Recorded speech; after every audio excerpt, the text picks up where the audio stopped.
কেন্দ্রীয় স্বরাষ্ট্র প্রতিমন্ত্রীর উপস্থিতিতে রোজগার মেলা অনুষ্ঠিত হলো শিলিগুড়িতে। গোটা দেশে প্রায় ৭১,০০০ চাকরি প্রার্থীদের নিয়োগপত্র দেওয়া হলো।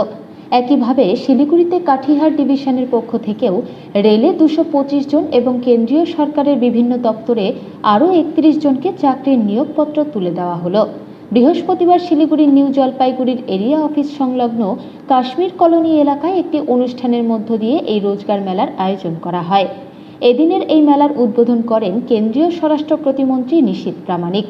এছাড়াও উপস্থিত ছিলেন শিলিগুড়ির বিধায়ক শঙ্কর ঘোষ, ডাবগ্রাম ফুলবাড়ির বিধায়ক শিখা চ্যাটার্জি এবং জলপাইগুড়ির সাংসদ ডক্টর জয়ন্ত রায় সহ রেলের উচ্চপদস্থ কর্তারা।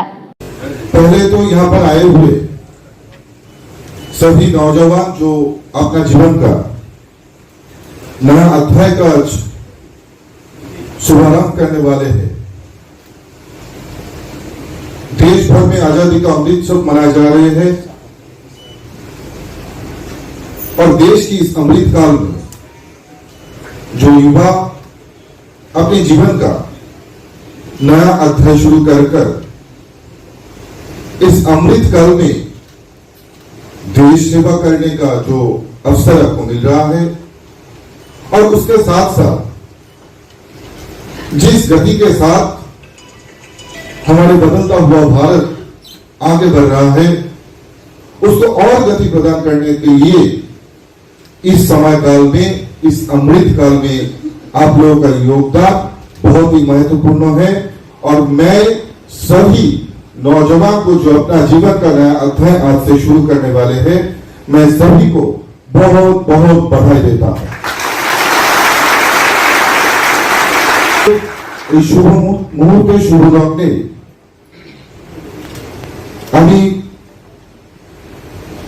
প্রত্যেকটি নওজওয়ানের পক্ষ থেকে যেমন মাননীয় প্রধানমন্ত্রী নরেন্দ্র মোদীজিকে ধন্যবাদ জানাবো, সেই সঙ্গে সঙ্গে যেভাবে দেশ এগিয়ে চলছে শুধুমাত্র রোজগার নয়, অন্য সংস্থান নয়,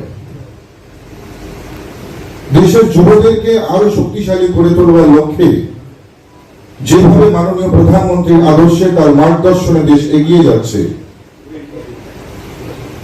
সেই বিষয় নিয়েও নিশ্চিতভাবে আমরা আলোচনা করব। আজকে যেমন একদিকে মাননীয় প্রধানমন্ত্রী বলেছে 10 লক্ষ বেকারদের